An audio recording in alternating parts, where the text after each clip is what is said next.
Hello folks, I'm Tyler Edlin, artist and instructor, and welcome back to another episode. Now I realize it's been a long time since I've done like a PaintOver style demonstration, so we're going to throw that in this week. Next week I do plan on having another guest back, and I think we'll be talking about how far or how little to push your PaintOvers over your 3D models.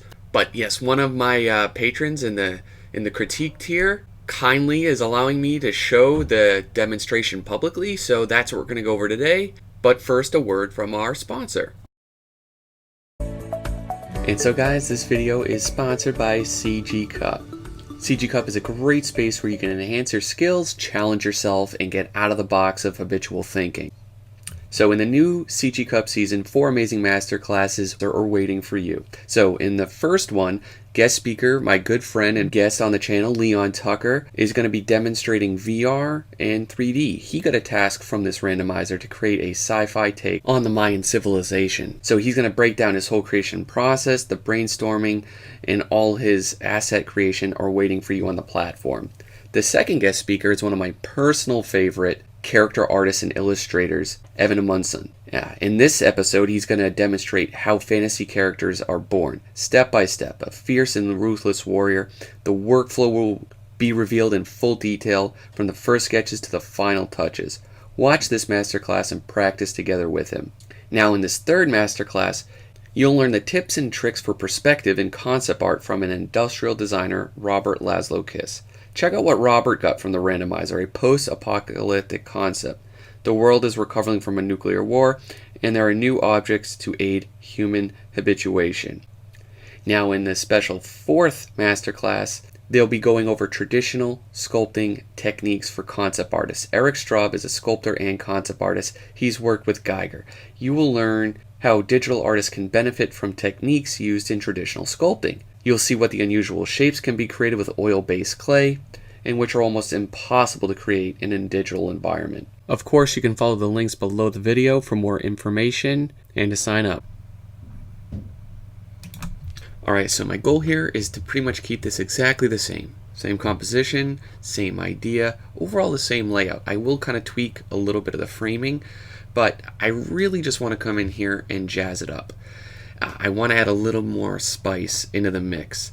Because what's going on, there's a lot of monochromaticness in regards to the color, which in some instances is fine, but we have a certain kind of lighting scenario going here, and I think we're missing an opportunity to kind of tune things up and to get a little bit more visual interest popping out with it. So the lights are really bracketed here in regards to the exposure. The darks are just all really dark. The lights are really light.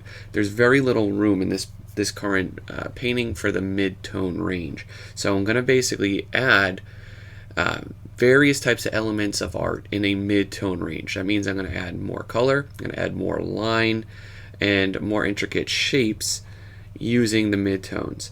And I'm just starting to do that here by bringing in a little more detail out from the background, and I'm going to be working for the foreground.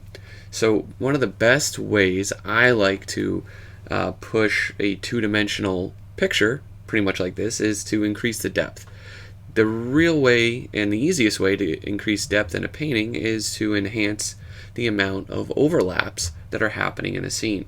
So the bamboo thicket here on both sides is pretty much almost like hitting a very flat surface. There's no depth to it.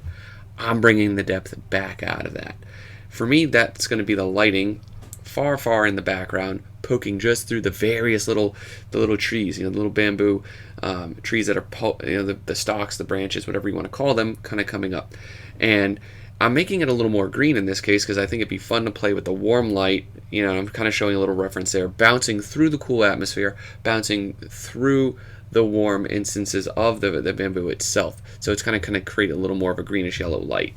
On top of that, I'm going to drop in a little more atmosphere, right? Just this is set dressing atmosphere. I don't need it, but I like it. Why? Because it kind of makes things look a little juicier. So again, it's going to enhance the depth as well, and it's going to spruce up the color because it's bringing in more cool colors throughout. If I kind of keep it kind of the same, that's going to increase the overall movement. So these are kind of design principles that I'm really trying to enhance in a picture like this at this point. Again, structurally, a lot of things are there, but the design principles are largely being underplayed. We use those to kind of create contrast, and we use that contrast to deliver a message, which is what the overall idea is about. And in this case, the idea I think is clear enough, but we could make it a little louder, right? When we make our images a little louder, ideally, people will respond to them a little bit more, or the percentage of people that we can get to respond to them often can increase a little bit. Just because there's a little more contrast, there's a more visual interest, there's maybe a little more higher production values. And so again, I'm really just balancing the amount of midtones that I'm bringing in to the image on this page. It's still pretty, as you can see here, I make a simplified value version of this to kind of really show, there's this whole range that I'm putting in right now that is just not there. That's going to create a lot of separation between the various areas, and as well as kind of increase the overall mood and atmosphere going in for a particular forest. Remember, forests can be dense, they can be not as dense, but either way, light is bouncing and hopping in a natural scenario, of course, or a natural forest. Light's bouncing all over the place, the photons, the particles of light. So there's going to be like little hot pockets or dappled light, if we want to call it that, in this case, just whistling through the trees and the bamboo. And really what I want to do here is eventually get some of those highlights and those hot zones to pop off the characters and of course across some of the trees themselves. But I don't want to jump to conclusions too quickly and put that in yet. I want to build up those midtones. I can't state enough times how underplayed that whole range really is, and how much a particular piece like this that's in an outdoor daylight scene, even though it's all pretty much in the shadows, we're vastly underplaying a huge amount of these elements. And we can use those elements again to just push the overall emphasis in this piece. We can emphasize these characters, we can emphasize the movements in the rivers, we can of course eventually bring more patterns of formations within that river shape as well. All of this is going to just add to the overall flow and movement of the piece itself, which should, if I do my job all right, it should just make it a little bit more fun to look at, right? Because that's at the end of the day why we're creating these pictures. We're doing them to learn, we're doing them, some of us out of expressiveness to grow, but we can add a certain amount of entertainment value to them. We can enrich people's lives to them, we can inspire people, and we can of course increase our chances of doing all of that by pushing some of these principles to the max. And in my case, I'm also adding some educational value to this as well by showing this to you guys. But yeah, see, like, I'm thinking of light here literally as a design principle here. Like, there's different patterns of it just kind of cascading through the various levels and depths of the trees. Now, I generally would paint something like, and I should have probably increased that light to go like a little further to the left side. But anyways, with these, I'm usually kind of rushed because I want to show or talk a lot. So I'm not perfecting this. I'm just going with very gestural marks and gut instincts.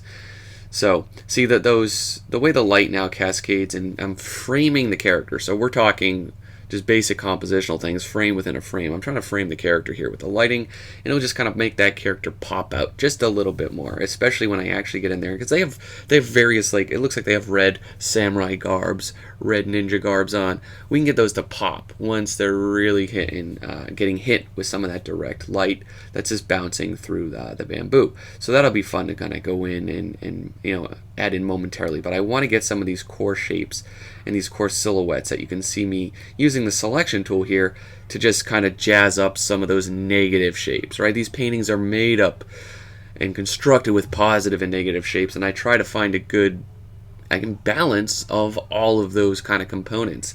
And again, some of this is going to be more implied texture, some of it's going to be more subtle or direct texture.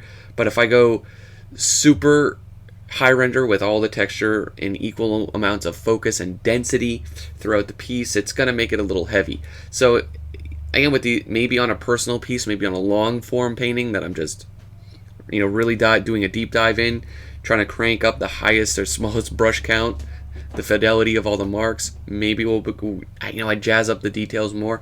But in this case, I'm just trying to get it to functionally work as quickly as I can. And there is a little bit of looseness, right? There's a little bit of gestureness that can come with that.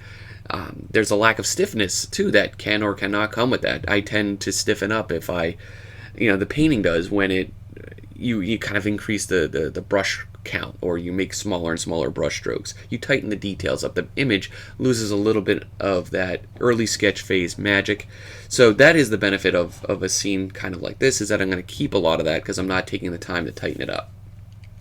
So see, I just added a little bit of that bounce light now, kind of bouncing in and on the trees. We got our characters. The left one's the dominant one, because I do like to create emphasis in a painting like this. The right one is our subdominant. When everything is emphasized, of course, in our images, it's just not as interesting. So we got to tell one of these characters to be the supporting actor, in this sort of scenario. I'm bringing in, of course, a little more fill light coming in from the sky, as well as adding a few more bamboos using the mixer brush tool, which is cool because it kind of makes it look very 3D very quickly. And I'm just kind of retreading a few of the previous strokes because I really want to make this show that has a very high density very clearly as I can. So I'm just laying in, and of course I'm rotating this to have the best angle for my drawing hand, and then I can go back in and delete the extra cheddar here. We don't need all this extra sauce. We're just going to remove a little bit of that, get the bushes in there to kind of overflow some of those. Again, we're maximizing those overlaps. I'm going to delete a little bit. I like the frames on these cinematic frames, so I am trying to delete a little bit of the extra, and of course I'm toggling these layers on and off. And that's the sphere, by the way, that floating sphere in the middle. That's what I was cloning from the mixer brush, so it has a little bit of the natural light samples. I can, of course, use something like this, as you can see, for the grass as well. I changed the hue and the saturation just a little bit there, but it works on grass brushes and stuff as well. And I kind of play with that idea here, but I go too far with it, so I got to remove a lot of that anyway. But yeah, a lot of this is starting to come into play. Maybe a few more details on the water, maybe a few more details on the ground, maybe adding like a focal depth or a radial blur, to soften some of these hard edges on the river. But we can make this look, pretty cinematic pretty quickly. And I find that's what a lot of my patrons, that's what a lot of my students just kind of struggle with, is just putting all of these fundamentals together. Part of this is experience, part of this is just my overall process. I try to do things simply. I try not to use a lot of brushes or a lot of tools, and just try to get the pure fundamentals of art, and I'm trying to pair and marriage them up with the design principles, as I talk about a lot on this channel. But it always comes back to those core ideas and those core philosophies that you can use when your image, if you think your image is looking too boring, if it's not exciting you enough. Again, maybe it's just spicing up colors, maybe it's adding more lines, whatever the case may be. But it usually, and most certainly, always comes back to those core elements. So if you're not aware of those, if you're not aware of how to use them, of course, I am blowing out loads of fundamentals all month, all next month, every week. I'm putting out fundamental tutorials, real-time demos, of course, to cover these. But again, back to the painting. See, I'm pushing that light. This is a little more of an artistic decision because there's not that much green, unless the only reason there'd be that much green popping like that in the water here is if the sun is hitting some of the higher bamboos that's out of frame, and of course we're kind of picking some of that up in the water. But again, as long as I'm aware of that and I know I'm just maybe fudging a little bit of that, that's fine. Making and breaking rules is part of being an artist and a designer. And again, with experience, knowing when and when not to becomes easier and easier to do. And sometimes for me, it's just about servicing the picture and getting it to pop the best I can. So I will, of course, bend the rules of light and reality to sometimes service the needs of the picture. Right, so again, I make a lot of brushes on the fly because it literally takes a second here, making a little ambient occlusion stone brush. That's a lot to swallow, but it's the first time I've made this brush. See, I had to test it out a little bit, but then we can kind of just stamp it around. This will simulate all the cracks in the rocks that are in the stream, and then I can, of course, fudge a little bit of that perspective. Off with the food puns this time. But, right, and very easy. We can adjust the blending mode, get that very subtly in there. And again, it's another emphasis on the movement and various types of patterns within the image. It adds just a little bit more for us, the viewer, for our eyes to chew. So I couldn't resist. For our eyes to chew on. I'm very hungry. But yeah, that's kind of the idea. We're adding a little bit more light kind of hitting the water there. The rocks on some of those surfaces of the sliver of light, those are going to be a little bit sharper. I'd spend time in an actual painting scenario making those shapes look extra nice. But again, I just want to implement the idea here for this painting and for you guys to kind of see. But yeah, we have those nice light lines swooshing through the characters. They're framed by the vertical lines of the trees. So I'm kind of liking where this is heading. I would also kind of pop that character out in the water. Obviously just a bit more. It's a little on the underwhelming side at this point, so I would bring that up. But yeah, just adding a little bit of those light ripples hitting in from the fill light of this sky. But thank you guys for watching. If you have questions about anything here, let me know. If you have questions about the Patreon, let me know. And of course, have a great weekend. And folks, thank you for watching. Of course, if you like this style of video, I typically have all of these available to my patrons.